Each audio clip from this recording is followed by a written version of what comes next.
You ask Tiger to solve. This deals with linear equations with one unknown.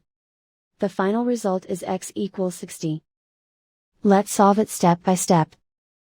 Group all constants on the right side of the equation.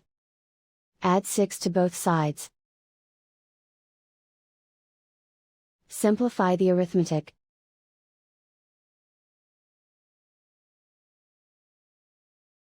Isolate the x. Multiply both sides by 5. Group like terms. Multiply the coefficients. Simplify the fraction. Simplify the arithmetic. And so the final result is x equals 60.